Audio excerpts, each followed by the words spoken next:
Okumanya omubbaro gw'abaahika okw'abanyambundu abataahirire district ya Kasese Rwampara byagambwa by'okwerinda omu rukiiko rwashitamu mu office za Hima Town Council omu district ya Kasese. Currently, as we stand now, the number of people in custody are 40 people, including women. Yes, including women.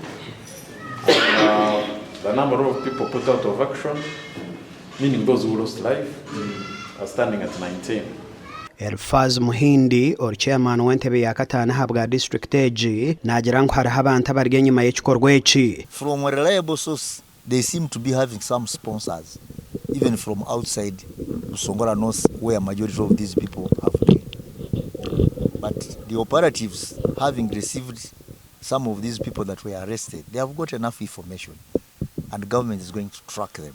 Lieutenant Joe Warusimbi or RDC wa Kasese omukugamba kwe nagira ngo bonka bibyo kwerinda tubarakoza kwikiriza abo bona abarukwenda kushisha obusinje omuri Kasese. What I want to assure you, nobody is going to disrupt this peace.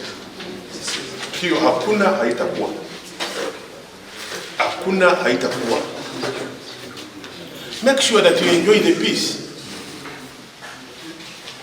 Develop. You have the capacity of doing everything. If you want to see that peace is paramount, in the 2 weeks back I was in DRC. You know there are some of your brothers there. They are very rich.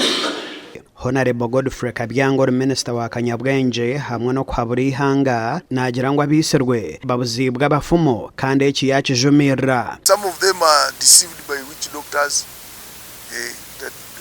They are deceived by witch doctors, and they give them a lot of hope, and they leave their jobs and go into those barbaric acts.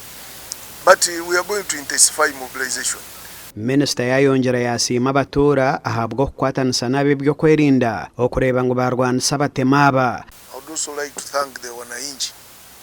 The Wanainji this time are very, very vigilant, and they will not allow anybody to disturb their peace. Gasha kwa Gilbert Muhanguzi omuri Kasese.